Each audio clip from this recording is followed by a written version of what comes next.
Good evening, everyone.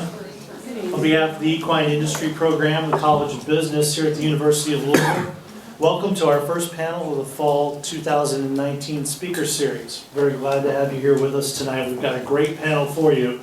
If you would do me all a favor at this point, would you please silence your cell phones so that we don't have any distractions while this great panel's educating us tonight. I'd like to take a moment also to welcome people that are joining us remotely tonight. We've got the Equine Science Department at Western Kentucky University, the Equine Science Department at Murray State University, and our friends at Equine Studies at Midway College. And of course, this event is being streamed tonight, so special thanks to our friends at Horse Racing Nation who are streaming the event live for us this evening. Thanks for doing that, Mark. Well, we have a great topic for you tonight to kick things off with, and I want to introduce our moderator. I'm going to turn it over to him, and then we'll have some questions later on after we get towards the end of the session. So Jim Mulvihill is the Senior Director of Betting Information at Churchill Downs, Inc., where he served as publisher of the Brisnet Betting Guide, a daily book of past performances and other data for serious horse players. Prior to joining CDI, he spent 5 years as Director of Media and Indian Industry Relations, say that 3 times, at the NTRA, the National Thoroughbred Racing Association. As the head of the NTRA Communications, he was the primary media contact and spokesperson for NTRA initiatives, including the Eclipse Awards and the National Horse Players Championship. He has held a variety of public relations and communications positions within and outside of racing, including heading the press offices at Fairgrounds, Racecourse and Slots, the New Orleans Museum of Art, and the Contemporary Arts Museum in Houston. Mulvihill started his career at Lone Star Park, and he served as staff writer and media relations assistant for 4 years through the Breeders' Cup season of 2004. Ladies and gentlemen, let's give a warm round of applause for our panel tonight. I'm turning it over to Jim now. All right. Thank you, Sean, for that kind introduction. And thank you also for establishing this new series and giving horse racing a new forum for an open exchange of ideas, which we can always use more of. This topic, of course, couldn't be more timely. Everyone in racing finally seems to agree now that the horse needs to come first in everything that we do and every business decision that's made. And what could be more essential to the safety of the horse than the integrity of our racing surfaces? And we're fortunate tonight to have 3 esteemed experts on racing surfaces with us. And those are, of course, Dr. Mick Peterson, Director of the University of Kentucky Ag Equine Programs, Jamie Richardson, the Track Superintendent at Churchill Downs, and Chip Bach, General Manager of Turfway Park.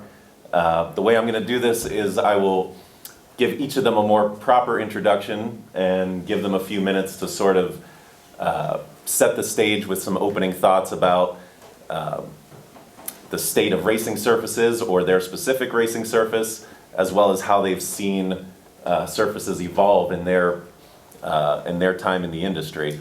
Once they do that, then I'll go back and follow up with some more pointed questions based on what they tell us initially. After that, I'll have a few questions for all 3 of the panelists, and then we'll open it up to you all, as well as the people watching the stream, if they have any questions. So, without further ado, let's get to our experts. I'm going to start with Dr. Mick Peterson, as I said, Executive Director and co-founder of the Racing Surfaces Testing Laboratory and Director of the UK Ag Equine Programs, which is the multidisciplinary program that touches on all equine activities at UK in the College of Agriculture, Food and Environment, where he is also the Dixon Professor of Equine Science and Management. That's a lot of titles. Before coming to Kentucky, Dr. Peterson served as a mechanical engineering professor at the University of Maine, where his research linked engineering mechanics and materials with the biomechanics of animals. He's also served as an assistant professor at Colorado State and a postdoc research associate at Northwestern. And in the past 20 years, he's become the foremost expert on improving racing surface consistency for the safety of horses and riders. Mick Peterson, thank you for being here. Thanks. If you could just give us some initial thoughts on where surfaces have come in the time that you started researching it and looking into it seriously. Well, when I first became involved in this, the questions were fairly straightforward. We were looking at the differences between surfaces and, well, I'll tell a short story, and that'll give you an idea where we stood on this 25 years ago, or almost 30 years ago when I first started working on this. How I got involved in racing surfaces, I did not come from a racing background, but I was working on bone imaging technology, and we were doing research on exercise-induced arthrosis in the racehorse at Colorado State. And I was a mechanical engineering professor and assistant professor, and all the initial work that had been done on this experimentally was done with treadmills. We began to write the second stage of the study, and it was going to be done using a training track, a more physiologically representative surface. At that point, the engineer in the room with a bunch of veterinarians said, if we're going to be able to reproduce this study, we need to be able to characterize the surface. And so this was more than 25 years ago. I asked 5 veterinarians who were very familiar with the racing industry, what were the standards that were used in the thoroughbred racing industry for the surfaces? And I said, we need to match those standards in our experiment. And that was the rabbit hole that I went down when I found out that there were no standards in place at all. And so we ended up, instead of writing a proposal on imaging and exercise-induced arthrosis on physiologically representative surfaces, we instead wrote 2 proposals, one on exercise-induced arthrosis, and the other one was on how do we characterize the surface so that we can repeat the study. So I would say where we're at right now is we've now got over 100 different racing and training surfaces that we have taken data on. These surfaces are pretty much from all over the world. We characterize the materials, and we're to the point now where we have an integrated maintenance quality system that 14 of the leading racetracks participate in fully.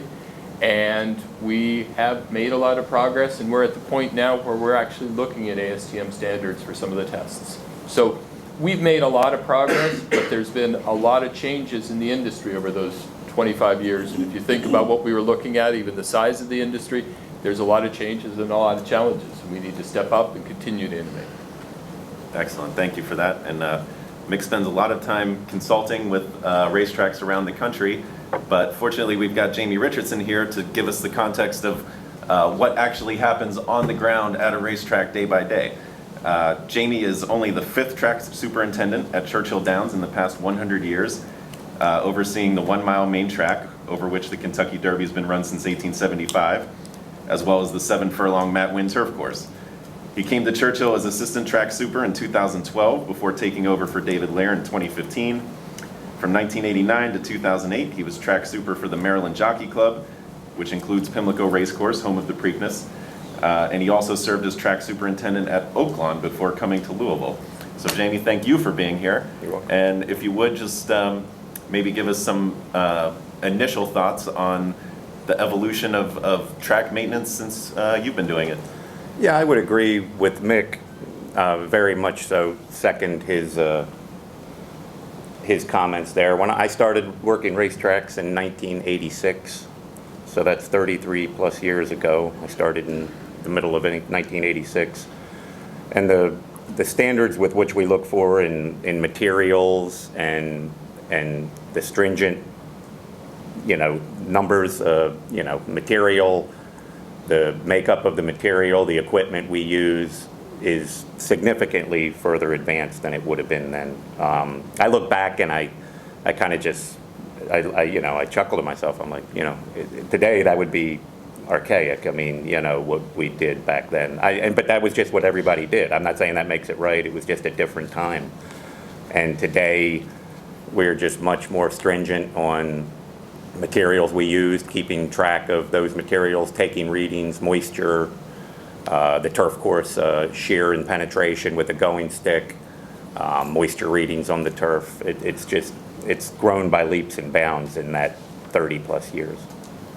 And one thing we'll talk more about with Jamie is just sort of the art versus science of track maintenance. No matter how much science you have, there are so many factors that can go into changing the makeup of a course or the way that it's performing, not just day to day, but hour to hour, based on your geographic location and the weather that's happening and the shadows that are falling on your racetrack. And we want to get into all of that with him because no amount of science can really compensate for having somebody with the experience like Jamie has. But with that said, I want to check in with Chip Bach. Chip is the general manager of Turfway Park and has been since 2012. And he's worked at Turfway in a variety of leadership roles for 20 years, including as director of operations, since first joining the track as its director of HR in 1999. In 2005, Turfway became the first track in North America to install a polytrack surface, which is an all-weather synthetic surface. And they renewed their commitment to polytrack with a $500,000 renovation in 2013. The track is consistently ranked among the safest in the country in terms of its catastrophic injury rate, and the surface is widely credited as the primary reason for that. So Chip, thank you for being here. All right. You're obviously here because of your experience specifically with synthetic surfaces.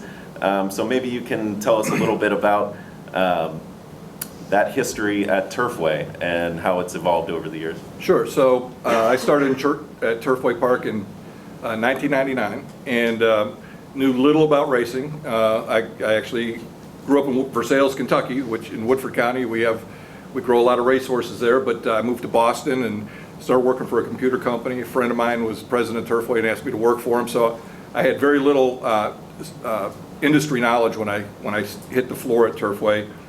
And one of the things, we had a dirt track at the time, and because we race December through later March, early April, Cincinnati, northern Kentucky area has a variety of different weather systems that affect it during that time.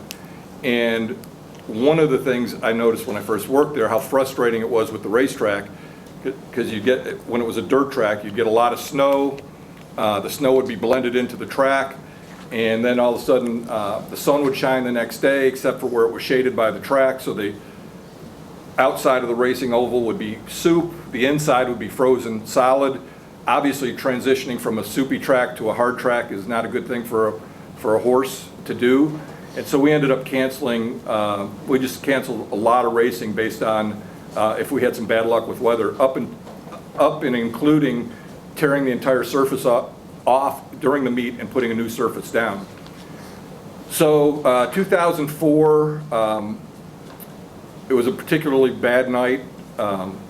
We had a jockey named Mike Rowland who was racing with us, and there was one of the horses in front of him broke down. His horse broke down, and Mike was a fatality on the racetrack. We lost a jockey.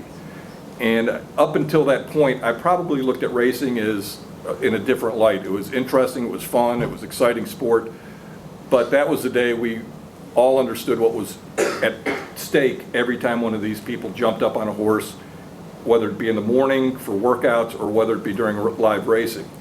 And you know, something I'll still never forget, an experience I'll never forget. The next year we were offered to be the first racetrack in North America to put polytrack down. And of course, catastrophic breakdowns. Has anybody witnessed a catastrophic breakdown on a racetrack? Okay, they're brutal. They're the ugliest of ugly, and to happen to such a beautiful creature. And so, you know, those are obviously the last thing anybody in the industry wants to have occur at their racetrack. Well, polytrack came in 2005, and lo and behold, I think our first year we had 0, which was amazing. It helped, and we'll talk about it a little later, but that's kind of my context of going from the dirt and the trials and tribulations we had with a dirt track in the wintertime to the track that we have now that's evolved with the help of Dr. Peterson at Turfway Park.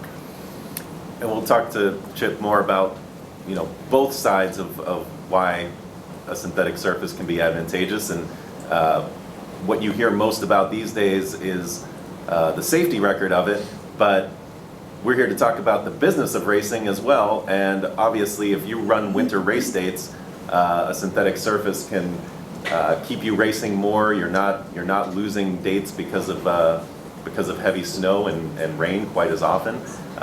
It handles the freezing temperatures better, so there are obviously huge business incentives for those tracks that race in the winter. But now, Mick, I want to follow up with some questions for you based on what you started it off with. I think for everyone's knowledge here, it would be helpful if you maybe just told us a little bit more about the Racing Surfaces Testing Laboratory, what exactly they do, and what impact it's had on various surfaces that you've monitored or consulted on. Well, the way I look at what our role is in the Racing Surfaces Testing Laboratory, and it's actually a very exciting period of time right now. We've got some preliminary commitments and some discussion about some pretty dramatic expansion of what we're doing in order to better serve the industry. And we've had industry commitments that are very exciting.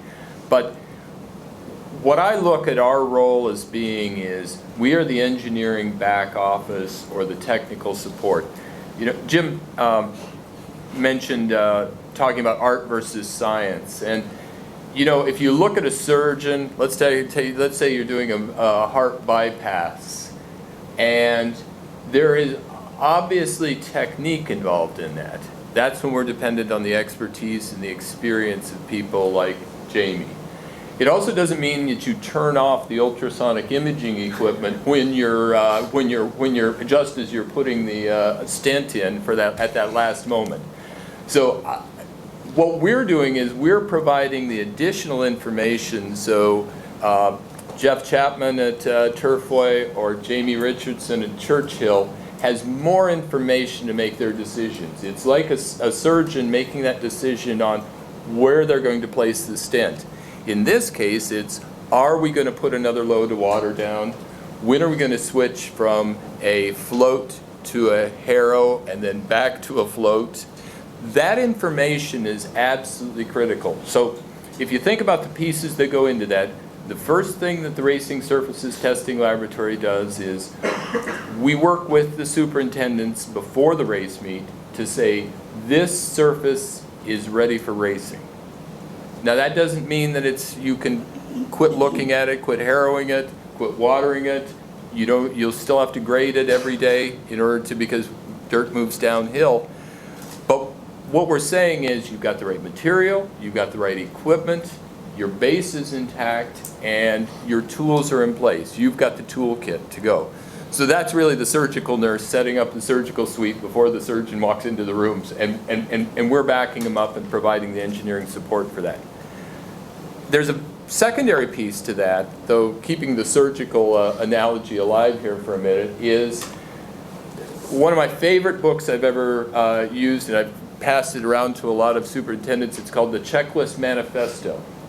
And what it is it talks about surgical outcomes being improved when you document them and when every step is documented. And the best case is it's not the surgeon documenting it, it's a really assertive, well-established other person in the surgical suite, usually a nurse, who's got the list, who's keeping track of how many sponges came out. So what we're doing here is we're making those moisture measurements, we're helping provide the support, and then there's somebody internal at the racetracks, and some tracks have a full-time position now that's responsible for taking the data and providing it in real time to the superintendent. This is a change, and this is really the evolution of this, and we can make mistakes on how we maintain a track. But the critical thing is we need to learn from every one of them, because society has changed and the expectations of safety have changed. They're going to continue to evolve, and what we need to do is provide better tools to support the superintendents making those critical decisions. So that's what the Racing Surfaces Testing Laboratory does. And the other part that I'm passionate about right now is we can't accept the status quo. We've got to continue to improve it. And We've seen the dramatic improvement in catastrophic injuries and synthetic surfaces, but we also look at these dirt surfaces. The recently completed race meet at Del Mar we had 0 catastrophic injuries during racing. I mean, that's a dirt surface. We've got the potential there. We need to make every race meet like the Del Mar meet and make those events where there's a catastrophic injury so vanishingly rare that we really don't even have to talk about it. And you're one of the people that's helping to do that with the Racing Surfaces Laboratory. But like a lot of things in racing, there isn't necessarily anybody that's forcing racetracks to work with you. So can you just give us an idea of who are your clients, how many racetracks use the laboratory, and is it enough? Well, we're growing, and honestly, part of the problem has been the size of the laboratory and the size of the resources, and that's why this is a particularly exciting moment right now. The other thing to keep in mind with catastrophic injuries, and I will say this now, and I hope you give me a chance to say it again later on, it's also multifactorial. This is a team process, and what you've seen during the Del Mar meet, I think, is indicative of that. It's the pre-race exams, it's the way the races are written, it's the management of the racetrack.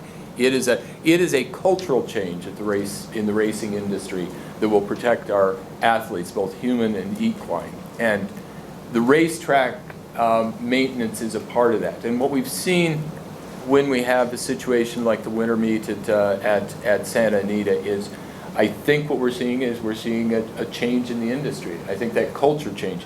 And honestly, there may be some tracks that don't change, and if they don't change, I don't know what their future looks like. And so, but we've got a responsibility, and I think people who care about racing and are racing fans have a critical role in that to support those tracks, because it's a huge undertaking to change the culture and institute this culture of safety and integrity. And also briefly, can you just explain how your lab at UK complements the Racing Surfaces Testing Laboratory, which existed before you came to Kentucky?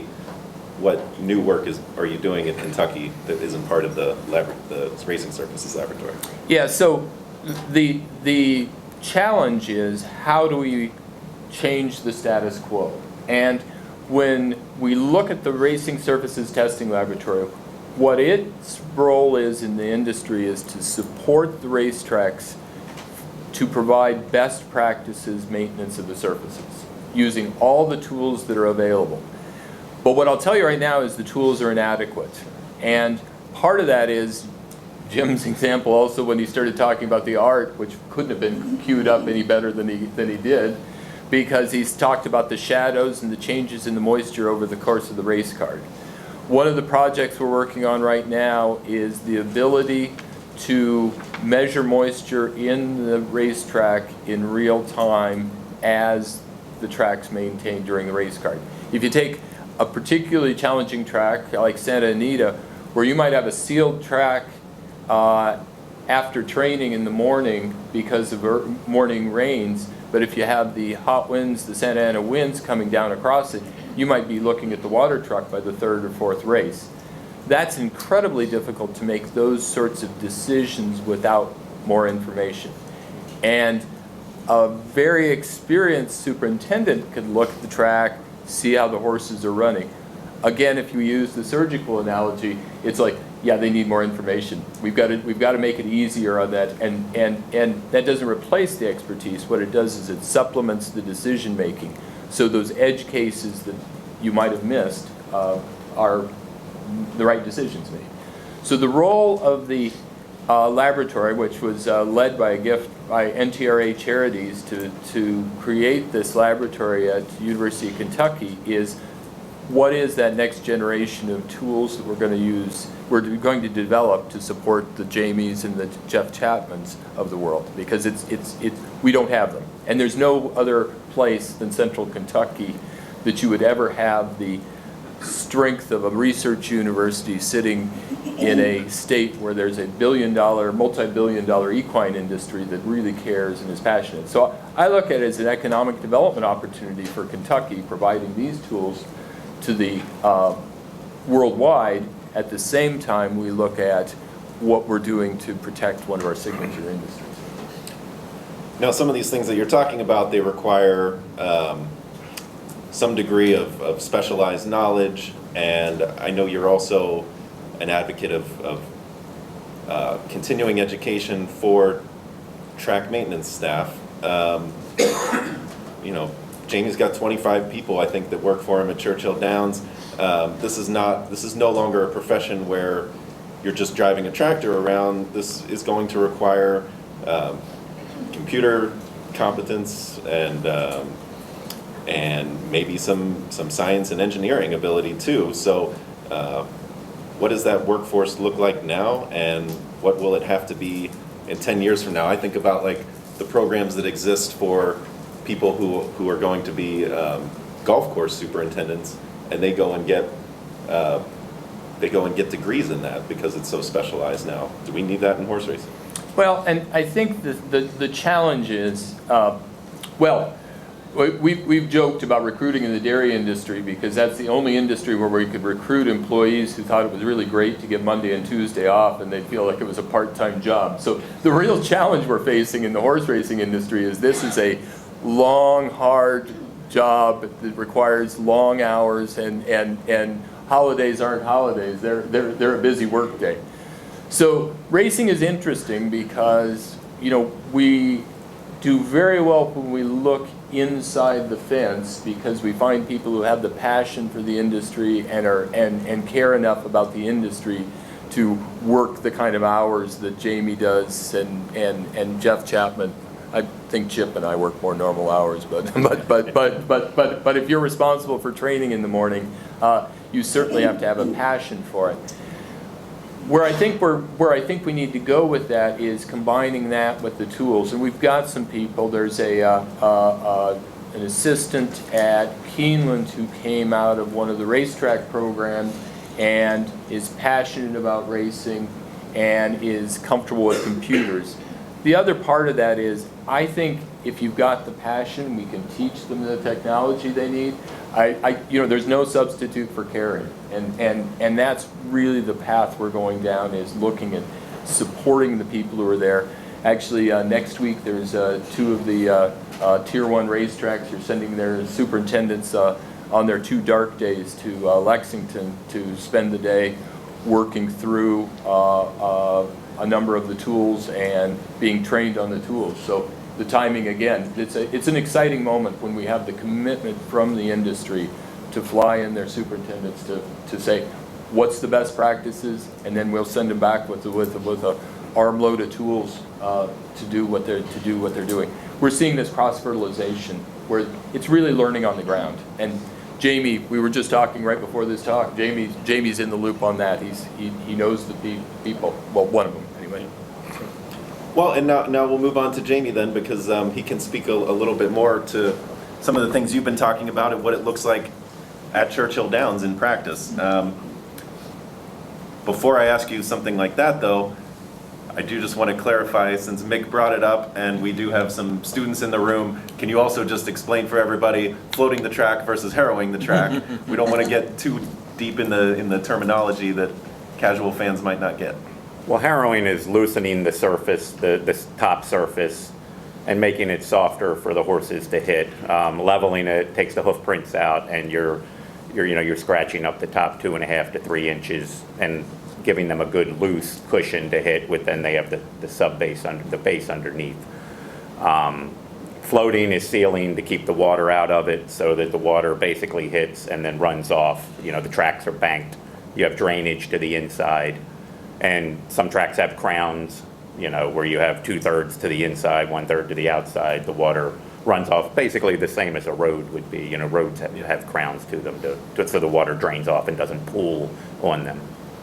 So floating and sealing are 100% synonymous. There's no... Yes, I would, you know, you can seal with a roller too. We will not use a roller during the races.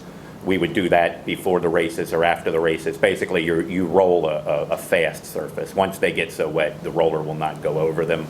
But if we will roll, number one, to hold moisture in, and basically to even up the cushion too, because then when you cut it the next day, you're cutting an even cushion, so you don't get deep spots, hard spots in the track. You'll seal it.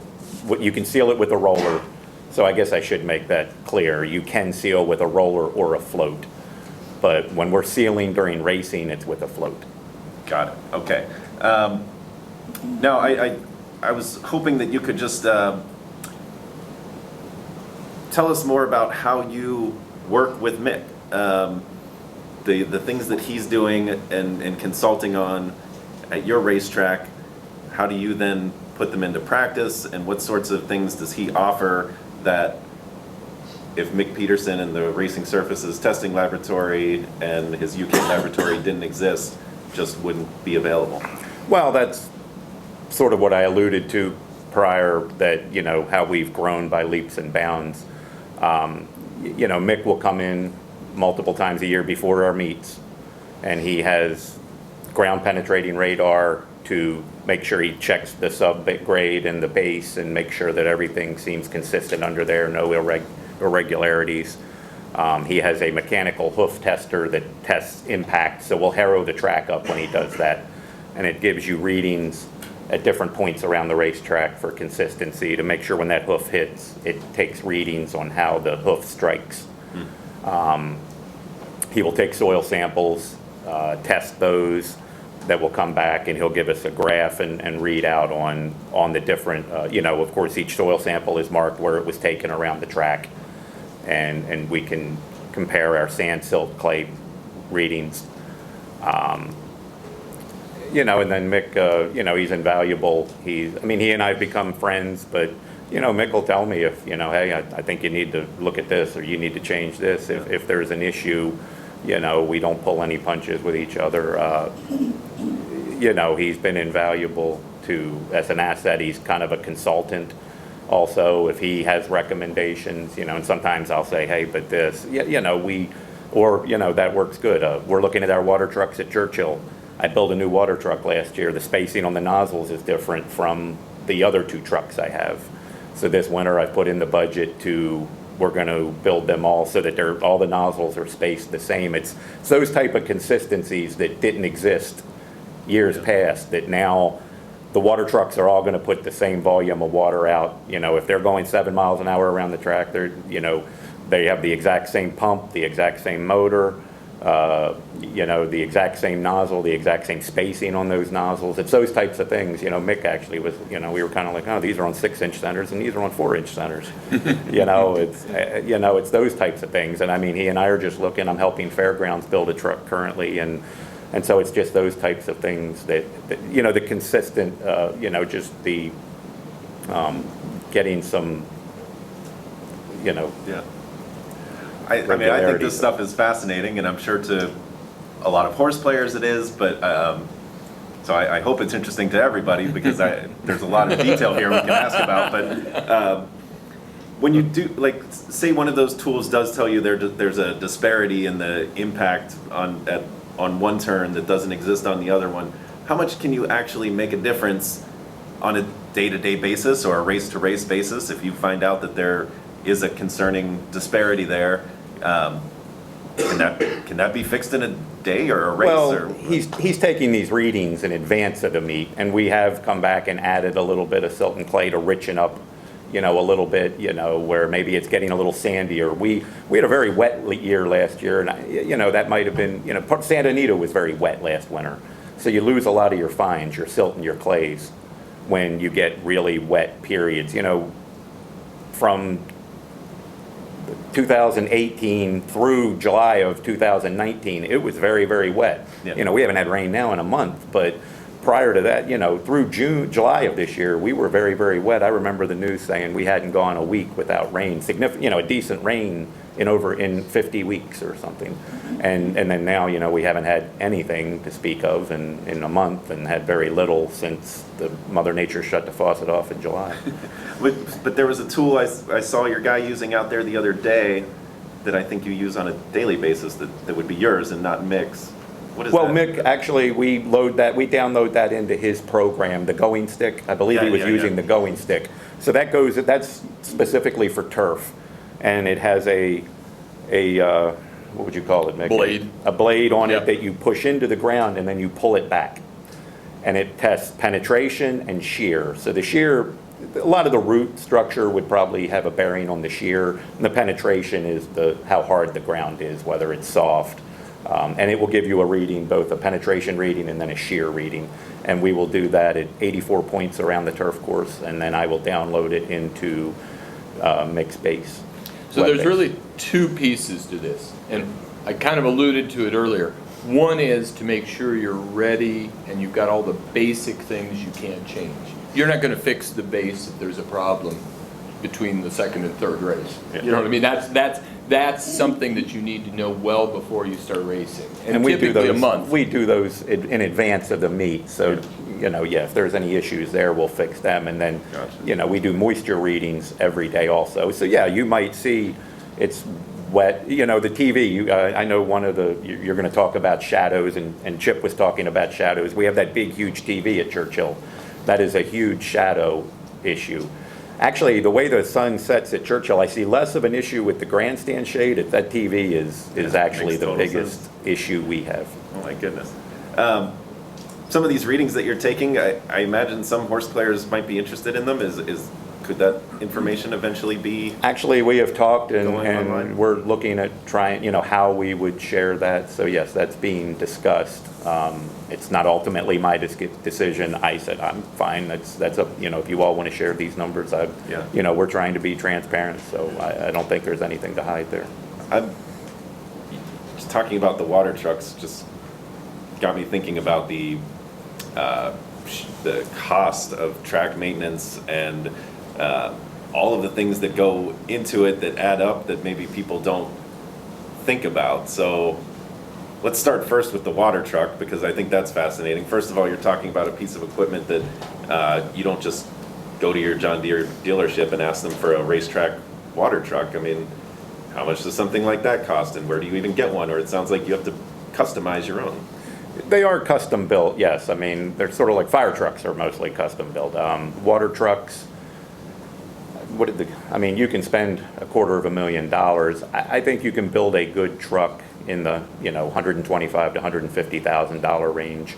I personally buy late model used cabin chassis. I think it's hard to justify a brand new cabin chassis. Yeah. I just bought a truck for Fairgrounds. It's got 33,000 miles on it. I got it a lot cheaper than it would have been brand new off the showroom lot. I've actually started using the plastic tanks, with UV protection and plastic. It's lighter, and significantly cheaper, and will last for years. A little racetrack in Maryland I've worked for, I've helped them every year when they have their little meet timonium in Maryland. We built water trucks there with those plastic tanks.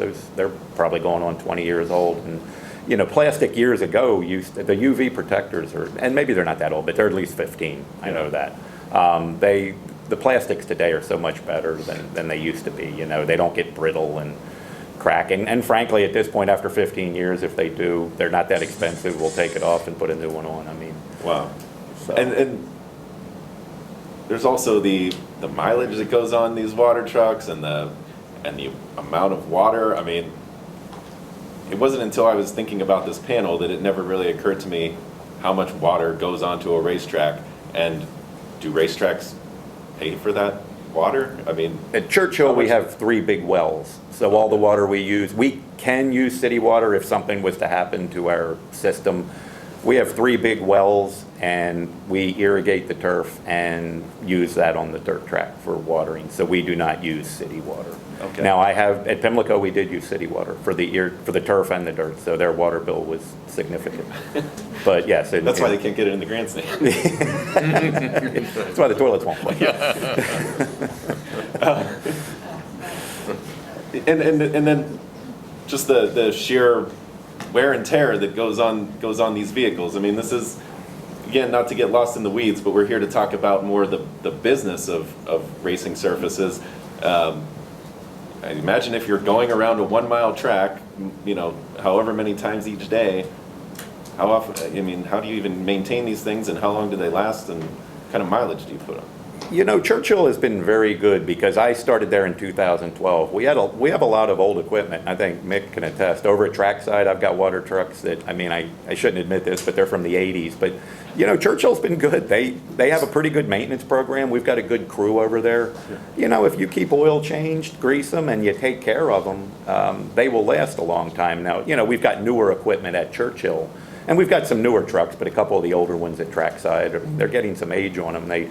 That's kind of where they get shuffled to when we get a new truck at Churchill. But if you take care of things, you know, a well-built truck, they'll last a long time. You know, again, it's grease, you know, making sure it sees a grease gun and gets an oil change, and guys are driving it that are responsible. Okay, I'll stop with my water questions.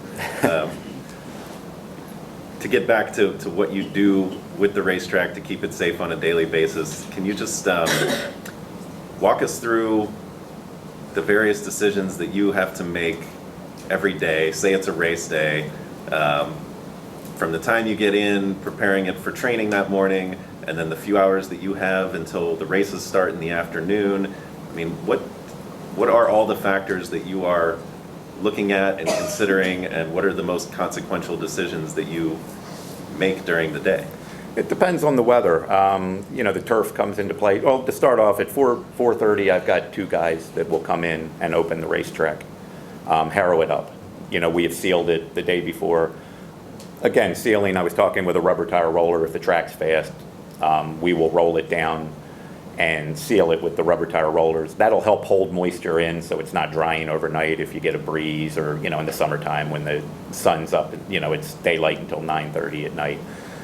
So 2 guys will come in the morning and open it up at 4:30, and they will put a load of water on prior to harrowing it. They'll harrow it up for morning training.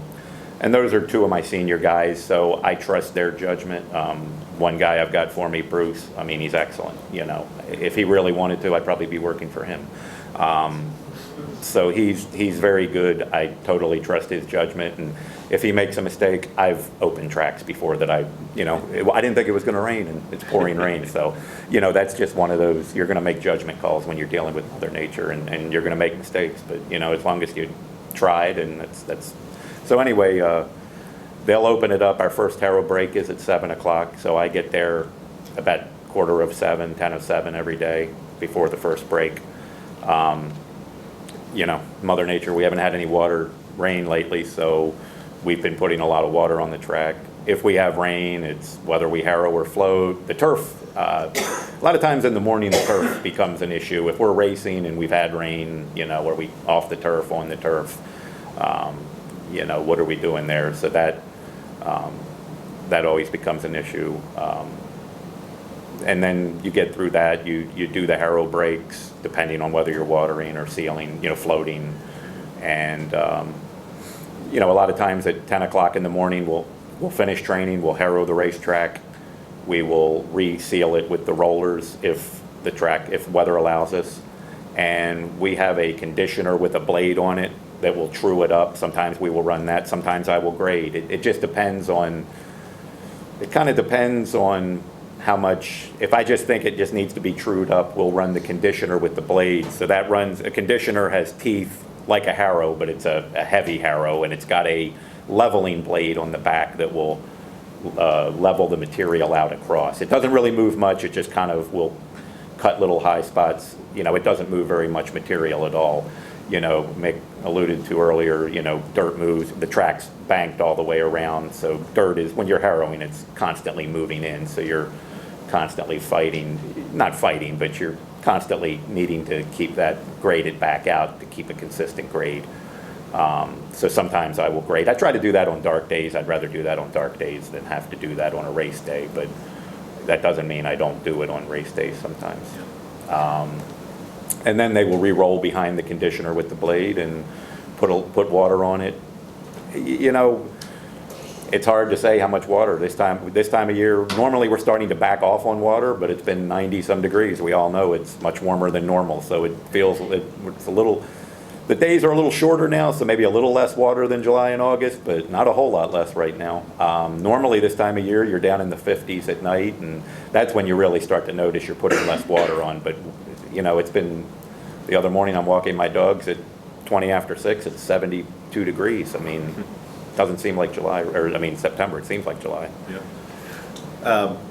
To talk more about this recurring theme of the art versus the science of what you do, you mentioned the big board. I think that's so fascinating that there's, you know, a whole segment of the backstretch that isn't getting as much sun as maybe the rest of your main track.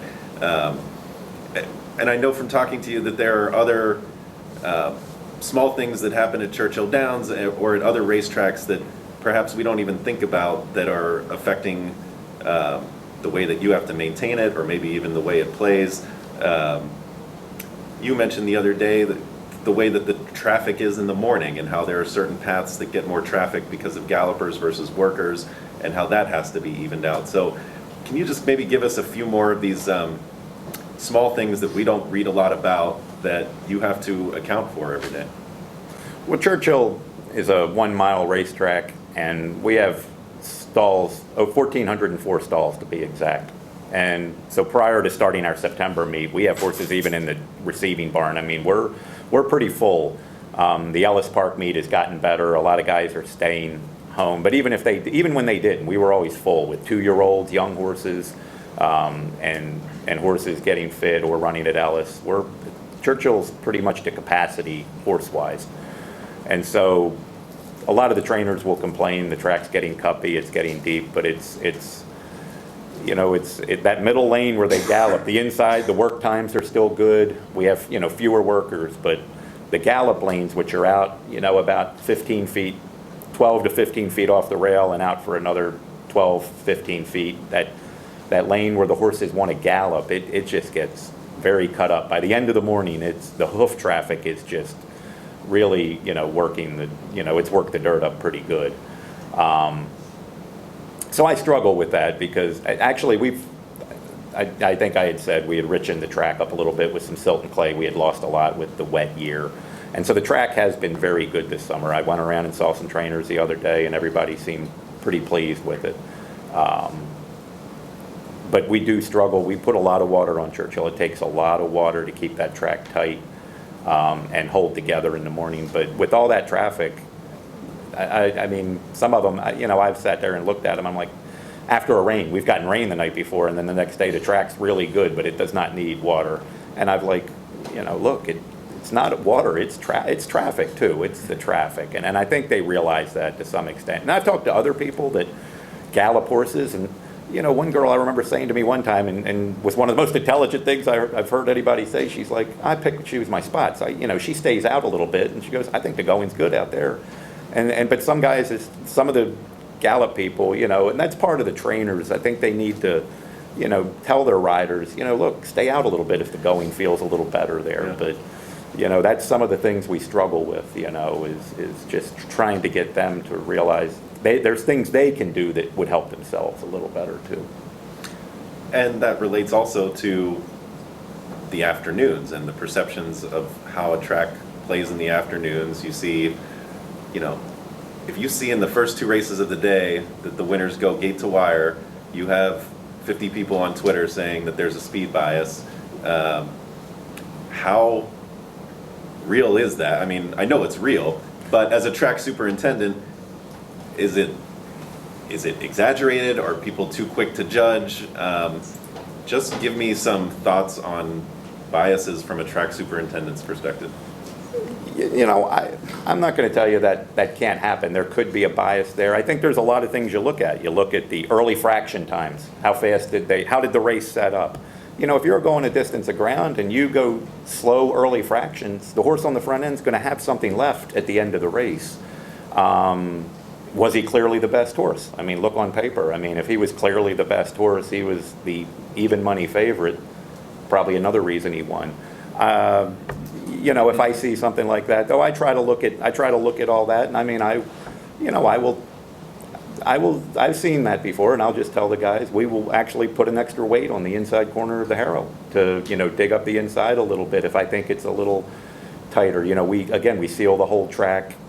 We try to seal it so it's consistent, and when we harrow it up for the first race, we try to make sure that, we have it as even and fair for everybody, for the horses, the trainers, the gamblers, everybody.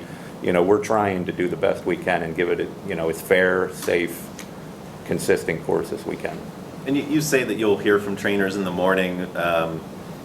Is that informal as they gallop by on their horse, or do you have trainers that call you from their cell phones? Or, how do you, Yeah, both. Yeah. Both. So, it'll be both. I get phone calls and I'll see them out on the track. I go to the clocker stand and see them. So, usually if I go to the clocker stand and nobody's saying anything, then everything's pretty good. I don't necessarily always walk up and say some of them I will say, how are things, and then other ones, they'll let me, I know if they see me and they don't say anything, then things are okay because they just said something. Well, we're going to come back and talk more about your turf course, but I want to include everyone in on that discussion, but we do need to talk about that too. But I also want to bring in Chip now to just talk more about, the way that the Turfway has become so identified with its surface. And can you just talk more about your experiences with the poly track at Turfway? Absolutely. First of all, we don't care about water. So that's one thing that's, they have different designations for the track conditions: sloppy, muddy, fast. Is there another one I'm missing? Good. Turfway since 2005 has been fast. So we could paint every single day we've raced for the last 14 years. It's been a fast track. Because of they're talking about floating the track and the crown on the track where they press the water down and it runs to the side. Our poly track is designed differently. So we have pretty much a flat track. There is like a 3% bank in the corners, but it's sitting on top of a very sophisticated drainage system. There's a macadam, which is it's a black top, but it looks like a Rice Krispie treat on top of about 8 inches of synthetic racetrack. So what we appreciate about it is it pulls the water down and it takes it out through the drainage system.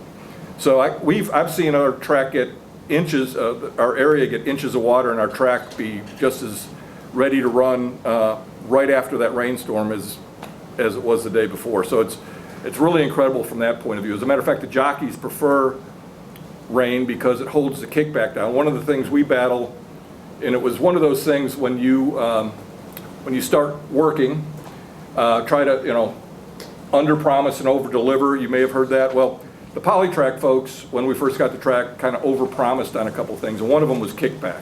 And we've been paying that bill forever. Kickback is what the horses, their hooves fling back on other horses. The first year we had it, I remember Gary Stevens came off of our spiral stakes and he said it felt kind of like snow, like a light snow coming back at him. But, our people he said there was going to be zero kickback, there's kickback, we want to fix it. So we went down the rabbit hole of trying different things to fix the kickback. Well, we created kind of more problems than we had. We put too much wax in, it was sticky, it was sticking to the horse's hooves. So we found out that lacking any information like Dr. Peterson was talking about, any type of methodical approach to trying to figure out what's wrong and to address it, we got ourselves in bigger problems than we used to have. And to this day, kickback is still something that if I get a complaint from a trainer or an owner, kickback is probably it. Our track superintendent, since it's flat, it doesn't move to the center as much as Jamie's track would. There's still that tendency for the material to move in, so he'll have to put the grader on it maybe once every couple weeks. In the dirt days, we used to have 3 shifts on the track continually, making sure, breaking up the dirt clogs, breaking up the ice clogs, continually working it. Now we groom it once and walk away. You know, after the last race, they groom it once, make it look nice, and they walk away. In very severe weather, we'll have one third shift person continually work the track to make sure that it doesn't get too tight on the bottom. So, you know, we used to have 22, 25 people in our track maintenance crew. Now we have 5, and they seem to handle it just fine. So, again, I know, you know, we were talking about the safety issue, and for people and for animals, you know, it's resolved that. We used to lose weeks and weeks of racing. You know, we handle at night about maybe $1.5 million in wagering from across the country. Of that, we probably realize anywhere from 12 to 9%. You know, we have to split some of that with the horsemen, but you lose a couple weeks of racing, you know, you're in the hole revenue-wise $1 million. So the only time we really lose racing now is when it's just too cold. So we've come to an agreement with the jockeys. We said, okay, here, you know, what's too cold for you guys? And we've made a determination at 5 degrees, feels like 5 degrees, so that's with the wind chill incorporated in that and everything else. You go to, you know, weather.com and figure out what that feels like temperature is, and if it's going to drop below 5 degrees, we'll cancel racing before we even start. If it's going to stay above that temperature, we'll race, but we'll kind of mitigate the time that the jockeys have on the track. If it's 7 degrees, you know, we're not going to have a 15-minute long post parade. We'll shorten the post parades down. And in general, by and large, we work with them. You know, a couple times they wanted to quit when it's 14 degrees, and they say, well, this is a really cold 14 degrees. You know, and I'm like, well, what'd you do last night? Because, you know, that might have more bearing on it than the weather. But the jockeys are, you know, we come to that agreement. So nobody's surprised. Nobody brings their horses. 70% of our horses come from other places. So they come through the receiving barn. So by the time people get on the road and treat their horses and spend all that money, we want to make sure we give them a heads up soon enough so they don't have to do all that stuff. And they seem to appreciate it. And it results in maybe four days a year cancellations. And we try to make up those races on the, you know, we add a couple races to the card the rest of the week. So we try to make them up for them as well. You're mentioning, I love to tell this story. I've told this to Mick a few times, but sometimes it's more of an art than a science. I'll never forget the day, our sand in our poly track is very fine white, very light sand. And when we first went to HD for our signal, the horses were coming around the first turn, and this white sand was getting caught by our track lights, and it looked like this huge cloud of, you know, of stuff. And I had this trainer call me, and she was screaming at me. She said, how could you allow anybody to race on that racetrack with that kickback? And they're trying to fight through all that kickback, and she let me have it. And so I called up our video team, and I said, can you pick up the horses on that turn 5 steps later? And so they did, because the lights weren't refracting off the sand, and it looked fine, and I was like, thanks. So two races later, I get a call from the same trainer. She says, I don't know what you did, but you fixed it. It's completely fixed. So she was seeing what she was seeing on the TV, but sometimes you just have to understand and manage those perceptions. You know, one of the things we've worked with Mick early on is managing how much water, because our jockeys like us to put water on the racetrack. The problem with putting water on our racetrack is it kind of dilutes and washes away eventually the wax and the oil that are on it. So in a short term, it helps you out. In the long term, it's not healthy for the racetrack. So we try to be judicious when we do it. However, sometimes you just have to do it. You know, people demand it. So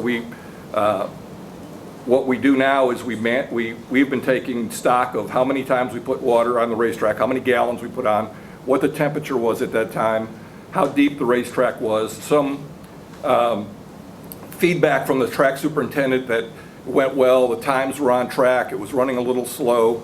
So we used all these things, and I used them honestly because I deal with the horsemen at horseman meetings, and they can be difficult. I did it for defensive reasons. I wanted to be able to come in. I knew they're going to complain that the times were slow, or one of the jockeys said that the track is what caused them to win, or something like that. And we wanted to have the facts in front of us. And we've been doing that now for, I bet 10 years. of collecting this data and being able to demonstrate what we've done to the horsemen when they come to ask questions about the track, and it also helps us out as well.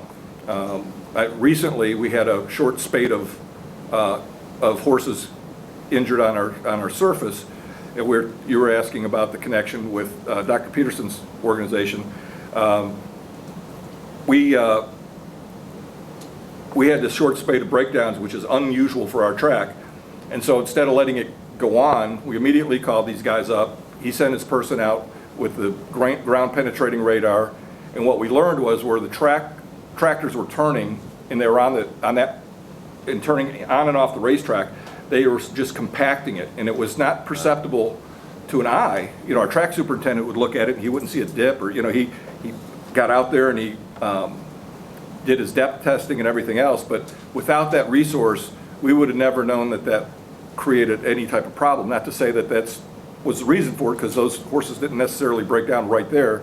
But we learned of a problem by pushing the button and making the call, and it helped us out. And you know, after that, we had a hugely successful 3 months.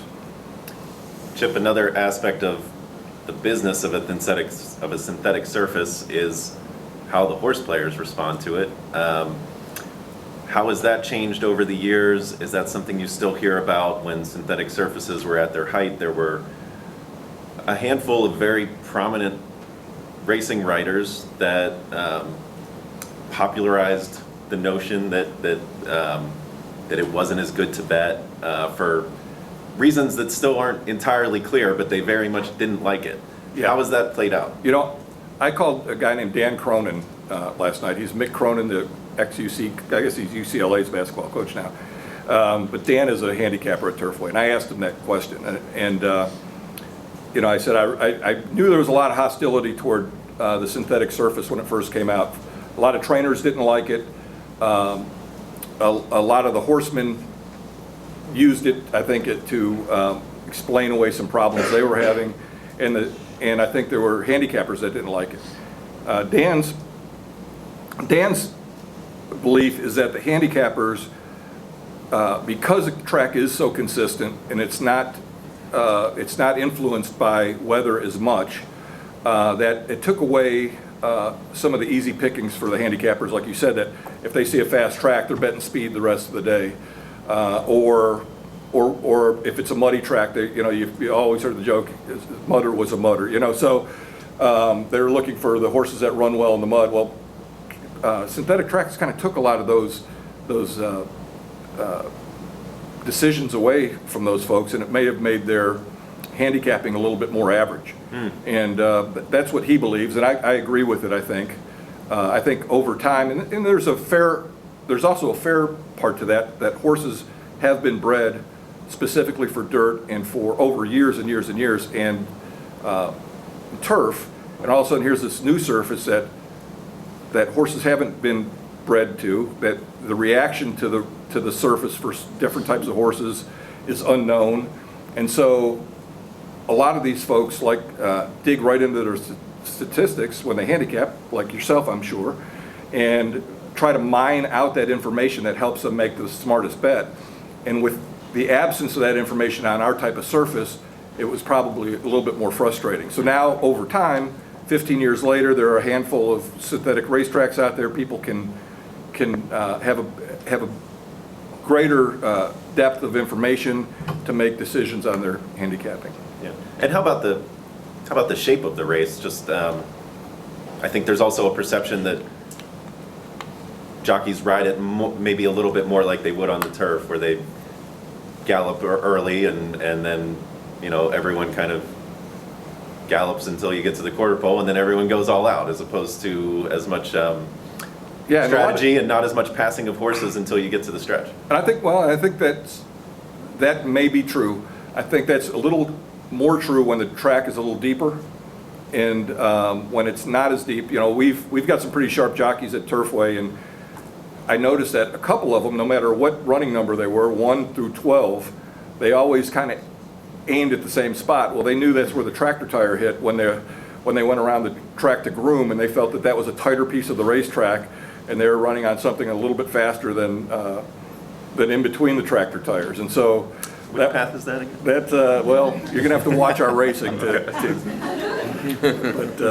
that was the explanation I got. And so I asked our track superintendent, can we offset that, make sure that's not an unfair advantage for anybody, but those guys didn't win every time. So. And that can make for better racing in some ways too, because, there's also a perception that maybe closers have a better chance. I don't know if the statistics prove that out or not, but I think that was one of the things that people used to say, was that it was a more fair for closers. I don't know if you see that. Because of the hostility, initially, and I shouldn't say hostility, just because of the unknown and the questions we were getting. We were getting a lot of feedback initially. There was this thing called the polytrack cough, where they thought horses were breathing the stuff and they were having lung problems. And we found out that it was because polytrack is made out of carpet fibers, rubber, chopped up rubber tires, and treated sand with wax and oil. Did I miss anything on that? Nope, you're right.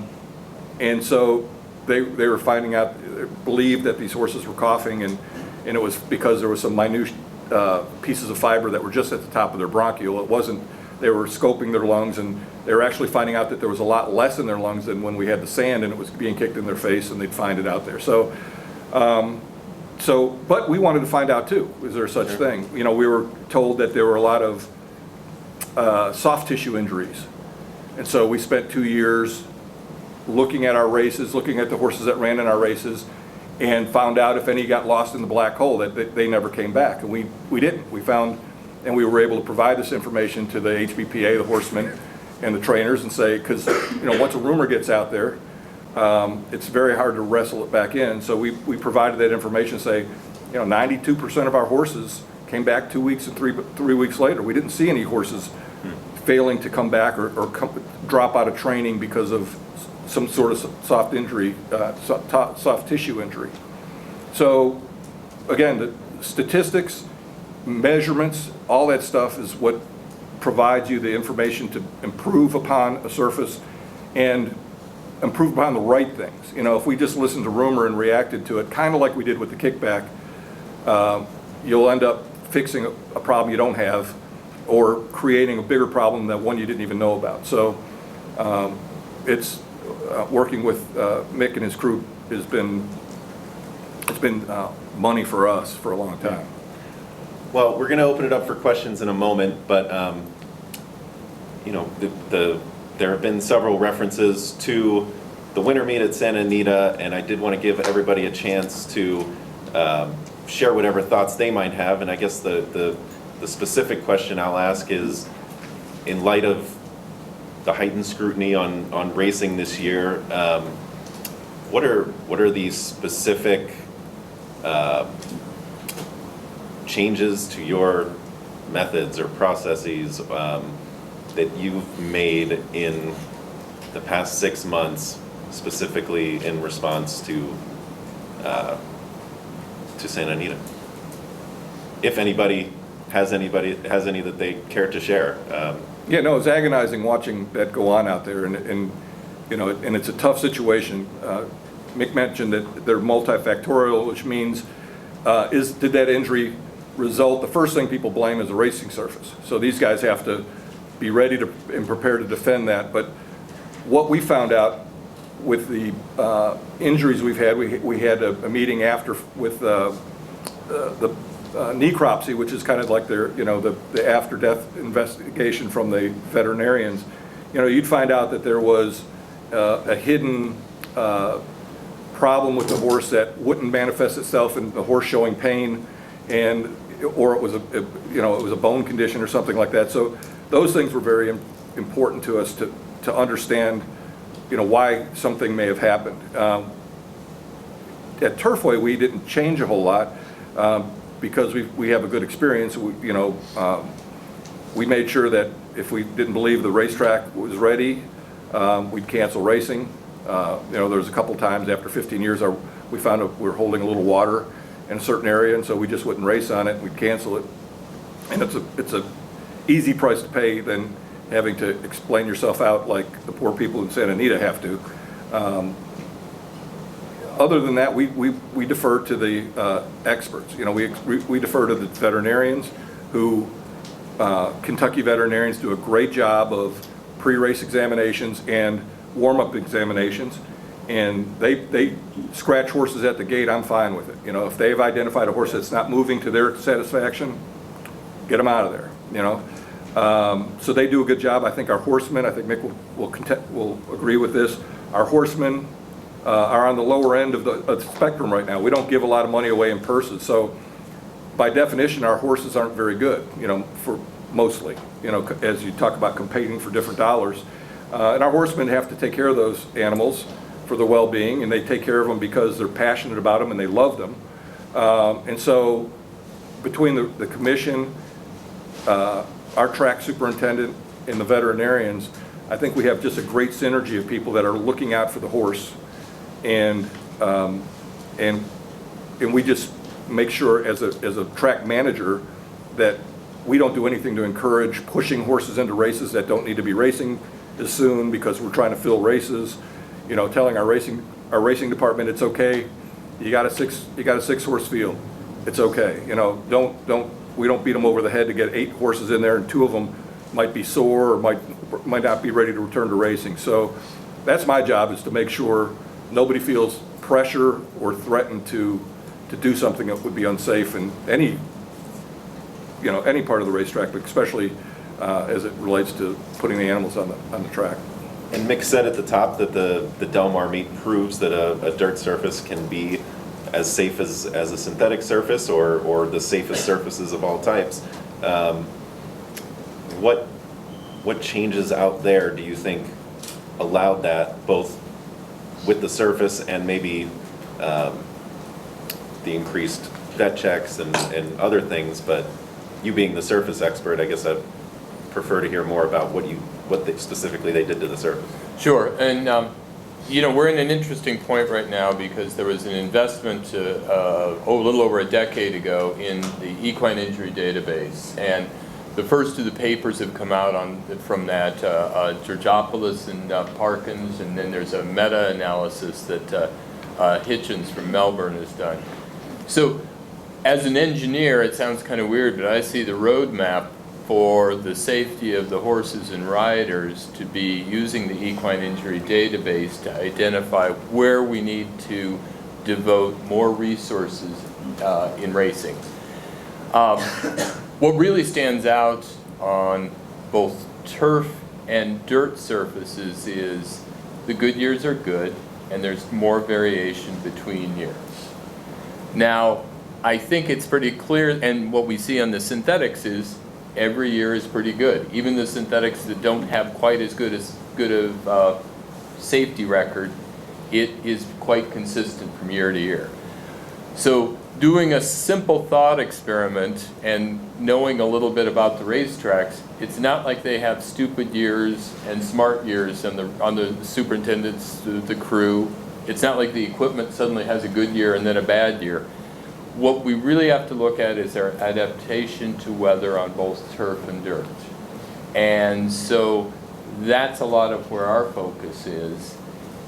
If we go beyond the surfaces, I think Chip stated it very clearly. We really need to look at the culture. And it's when you see top management telling the superintendent, if you see something, you know, that's the saying, if you see something, say something.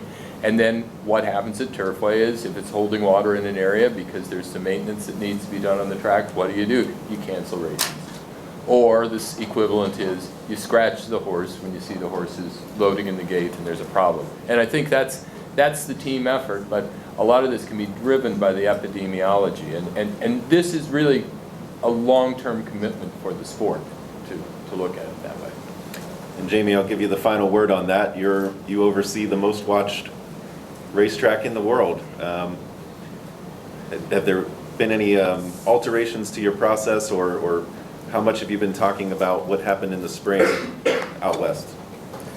Yeah, I mean, myself, with the scrutiny going on, I've just, I don't just proofread my work one time, I'm proofreading everything I do 2 and 3 times. I'm asking all of my guys when they come in off the tractors and the water trucks, how's it look? What do you think? I've got some really good guys that have a lot of experience, and you know, they'll tell me if, you know, it's wet up in this turn, or it's, you know, it's getting deep in the middle, and you know, and luckily we've had a really good meet. We had a great spring meet. We had almost 3,200 starters. We had 1 musculoskeletal catastrophic. We've just run 3 days in September with 0. So, you know, we're probably getting up into the close to 3,400 plus starters, and we've had 1. I think that's a good number. I'm really happy. You know, they had the Del Mar meet that was really successful. You know, dirt tracks can be safe, but they're challenging. I mean, they you know, you really have to dot your I's and cross your T's and just stay on top of everything. You know, I know my weaknesses and my strengths. The one thing is I'm not lazy. If the track needs to be graded, I'll grade. Now, answering an email or doing a report, you know, for corporate, I get an email and 2 days later I'm like, shoot, I forgot to answer that email. I better do it. We'd rather you were working on the track. Yeah, no, I mean, that's why I'm able to be here today, because it's sure not because I'm efficient in the office. You've seen my desk, papers this high, but you know, one thing I've got a great crew, and we have just been vigilant. And you know, there was a report. We had a great spring meet, so the Kentucky Racing Commission, you know, it was noted, and the vets scratched 33 horses this spring, 19 the year before. So I thought that was everybody's being vigilant. But you know, then I was talking to, and I think Chip, you know, said the state vets do a great job in Kentucky. You know, they're great. Have a good rapport with them, and they're great guys and women.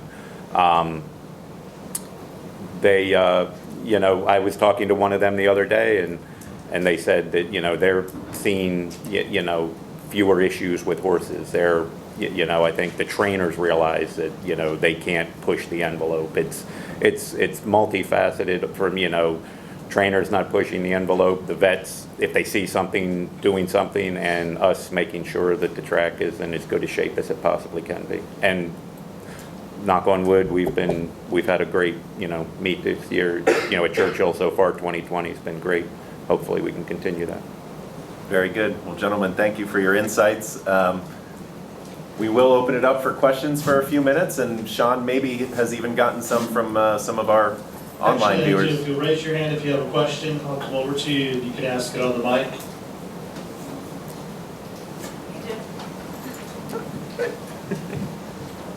So I'm curious how close to real-time information we are, and what needs to happen to make the information real-time. I mean, are there little bitty sensors that need to be implanted in Chip's drainage system, or what's the next step to make the information real-time? We've got some of the prototypes of some of the pieces will be tested at Santa Anita before Breeders' Cup.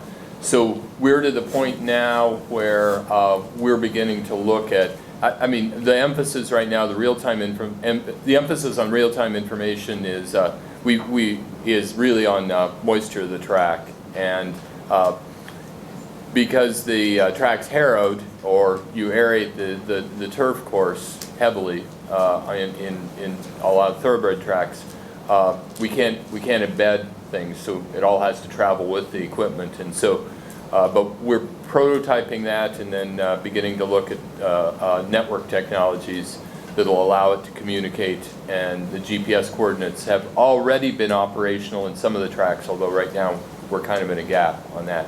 But we're there, and we're moving forward, and it's kind of an exciting time from that standpoint. Can you talk about the prototypes at all? Sure. Well, our first step is, let me tell you, the simplest part of this is improving the quality of the data we have already.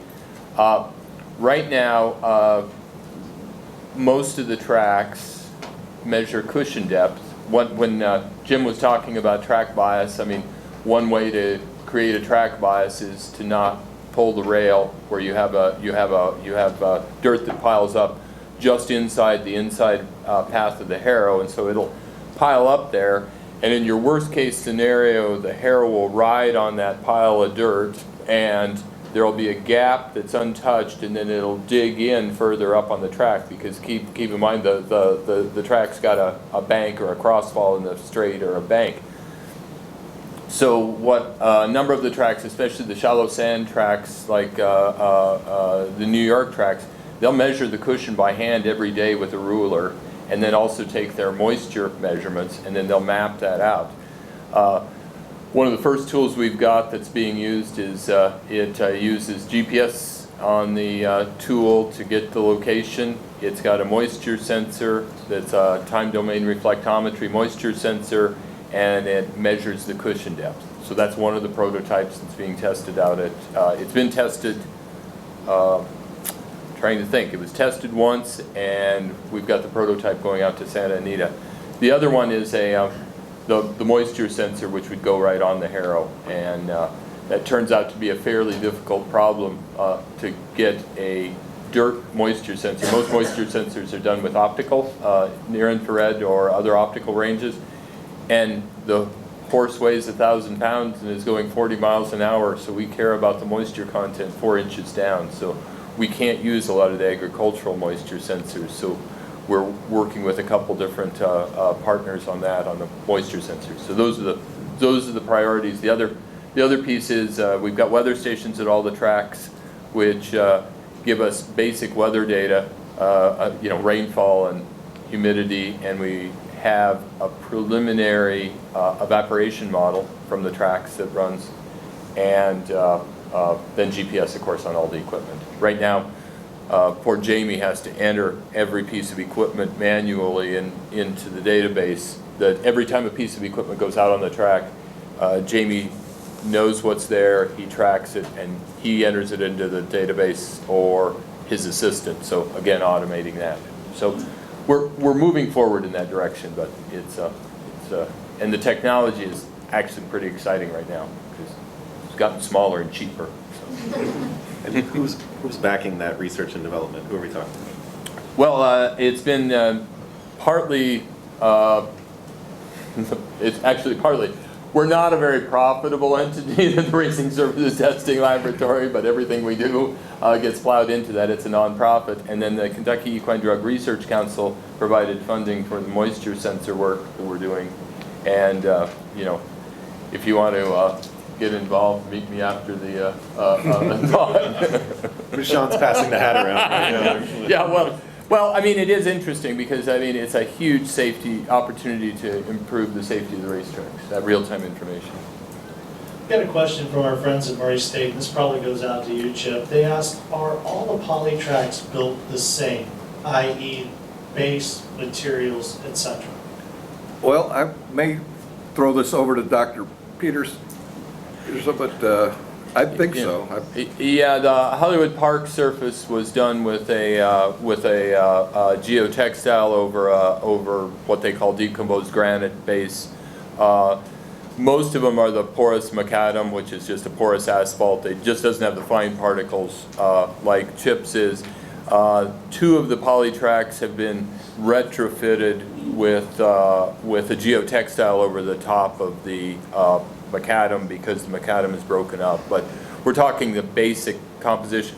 There's actually, the different tracks vary quite a bit in composition, so it matters actually more which version you have than it does which manufacturer, because it's changed quite a bit. Thanks, Mick. Looks like we have time for one more question. Bill? So, maybe,